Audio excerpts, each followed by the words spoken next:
আসসালামু আলাইকুম। এই হচ্ছে আমার নির্মাণাধীন খামার, যদিও অনেক লেট হয়ে যেতেছে মিস্ত্রির কারণে। তো অনেক ভাই হচ্ছে আমার শাড়ির ডিজাইন এবং এই বিস্তারিত দেখে হচ্ছে বলতেছেন যে চারিগুলা হয় নাই, চারির ডিজাইন হয় নাই, চারিগুলা বেশি গর্ত হয়ে গেছে, চারিগুলা গোল হয় নাই। ভাই আমি এখনো আমার খামারের কাজ শেষ করি নাই, মাত্র শুরু হয়েছে। প্রত্যেকটা চারি গোল হবে। এই যে বড় চারিটা, এই চারিটা গোল হবে না, কারণ এই চারিটা গোলের প্রয়োজন নাই। আমি আগে একটা খামার করছি, আমার কোনো সমস্যা হইতেছে না। আর এই যে ছোট চারিগুলো আছে, এই ছোট চারিগুলো হচ্ছে দানাদার খাবার খাওয়ার চারি।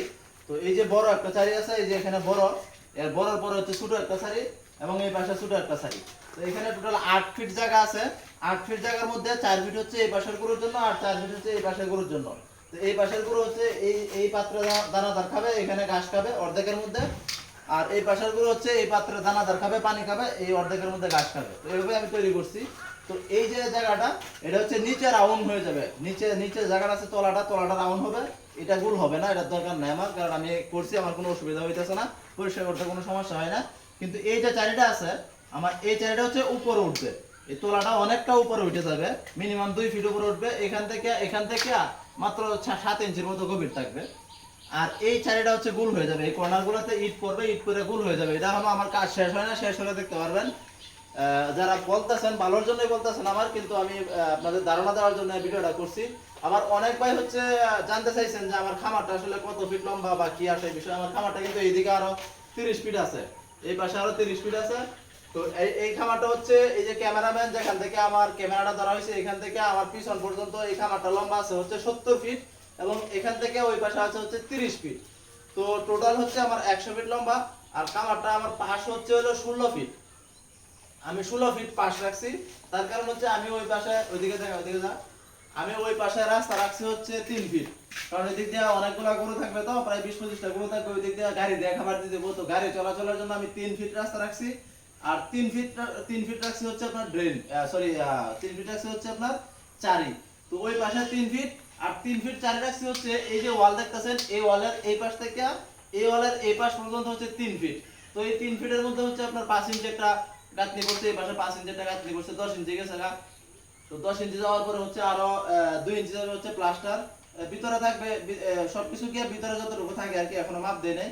তবে ভিতরে আপনার 3 বারং 36 ইঞ্চি থেকে আপনার চলে যাবে হচ্ছে 14 ইঞ্চির মতো যাবে, 22 ইঞ্চির মতো ভিতরে আপনার থাকবে আর কি, 22 ইঞ্চির মতো ফাঁকা থাকবে। আর হচ্ছে পাশ থাকবে হচ্ছে প্রত্যেকটা সারি, এই যে এই সারিগুলো পাশ থাকবে, দানাদার কাঠের সারিগুলো পাশ থাকবে হচ্ছে 19 ইঞ্চির মতো। তো এদিকে লম্বায় থাকবে 22 ইঞ্চি, এদিকে থাকবে হচ্ছে 18 ইঞ্চি বা 19 ইঞ্চির মতো। তো এরপরে ওই রাস্তা রাখা হয়েছে 3 ফিট, চারি রাখা হয়েছে 3 ফিট। এরপরে এই যে জায়গাটা আছে, এই যে গরু বাঁধার পরে এই ওয়াল থেকে এই এই পর্যন্ত, এই ওয়াল পর্যন্ত জায়গা আছে হচ্ছে 16 ফিট। 16 ফিট নাই, 16 ফিট, 10 ফিট। ওইদিকে চলে গেছে 16 ফিট থেকে 6 ফিট। আর ওই ওয়াল থেকে এই ওয়াল পর্যন্ত জায়গা আছে হচ্ছে 10 ফিট। তো 10 ফিট কিন্তু নাই এখন। এখানে 6 ইঞ্চির মতো, 6 ইঞ্চির বেশি জায়গা চলে গেছে হচ্ছে আপনার ড্রেন। এখানে 6 ইঞ্চির বেশি চলে গেছে ড্রেন। ড্রেনের পরে এখানে জায়গা আছে হচ্ছে 9.5 ফিট থাকার কথা ছিল, কিন্তু এখানে হচ্ছে আপনার 9 ফিটের মতো আছে, কারণ চারিটার একটু এদিকে সরে গেছে। এটা হচ্ছে মিস্ত্রির ভুলের কারণে হয়েছে। এখানে যদি আমি 9.5 ফিট জায়গা থাকতো, বাট 9.5 ফিট জায়গা ফুল থাকতো, তাহলে কিন্তু আরো বেশি ভালো হতো।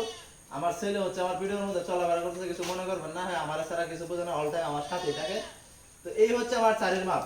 আবারও বলতে শর্টকাটে, আমার এই চারিগুলা গুণ হবে, এবং অনেকটা তলাটা হচ্ছে ঢালাই দেওয়ার সময় অনেকটা উপরে উঠে যাবে। আর আমার এই ওয়াল থেকে ওই ওয়াল পর্যন্ত জায়গা 10 ফিট। চারিটা টোটাল ইট সহ চারি আছে 3 ফিট, ওই পাশে রাস্তা আছে 3 ফিট, আর ওই পাশে আমার খামার আছে হচ্ছে 30 ফিট। টোটাল এখানে গরু রাখা যাবে হচ্ছে 25টার মতো, 24-25টা, কিন্তু আমি রাখতেছি 20টা, পাতলা করে রাখতে হয়, নাহলে সমস্যা হয়। আর এখানে আপনার এই আর কিছু না।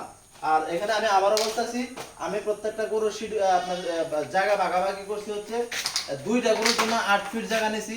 তো ওই 8 ফিট জায়গার মধ্যে এই পাশের যে গরুটা আছে, এই পাশের গরুর জন্য হচ্ছে 4 ফিট। এই 4 ফিটের মধ্যে তার খাবার পাত্র, দানাদার খাবার পাত্র হয়েছে এবং খড় খাবার পাত্র হয়েছে। আর এই পাশে হচ্ছে আপনার দানাদার খাবার পাত্র এবং খড় খাবার পাত্র।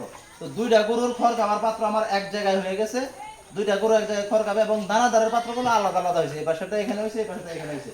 তো আলাদা করার সুবিধা এই যে আমার যখন গরুগুলো হচ্ছে দানাদার খাবে, দানাদার আলাদা তো খাবেই, কিন্তু আমার এখানে সারা দিন হচ্ছে পানি থাকবে, কারণ গরু কিন্তু সারাদিন পানি খায়। অনেকেই দেখি কি করে, আলাদা দানাদার খাবার জন্য পাত্র করে না, শুধুমাত্র ওই যে আপনার খড়ের পাত্র দিয়ে কাজ চালায় দেয়, ওখান থেকে খড় সরায় না, এখানে দানাদার দেয় বা বালতি দেয়, এটা অনেক কঠিন কাজ। আমার এখানে সবকিছু হবে হচ্ছে অটোমেটিক। এখানে পানির পাইপটা একদম ওয়ারিং করা, পানি সুইচ দিব, পানি এখানে ঢুকবে, আবার এখান থেকে সুইচ ছেড়ে দিলে পানি এখান থেকে বাইরে চলে যাবে পরিষ্কার হয়ে। তো আস্তে আস্তে বিস্তারিত সমস্ত কিছু দেখানো হবে ইনশাল্লাহ। আগামী কালকে থেকে নতুন মিস্ত্রি কাজ ধরবে, পুরাতন মিস্ত্রি বাদ দিছি, তার সাথে আমার অনেক হিসাব নিকাশ বাকি। তো নতুন মিস্ত্রি কাজ করার পরে ইনশাল্লাহ সব দেখানো হবে। ভালো থাকবেন সবাই, আসসালামু আলাইকুম।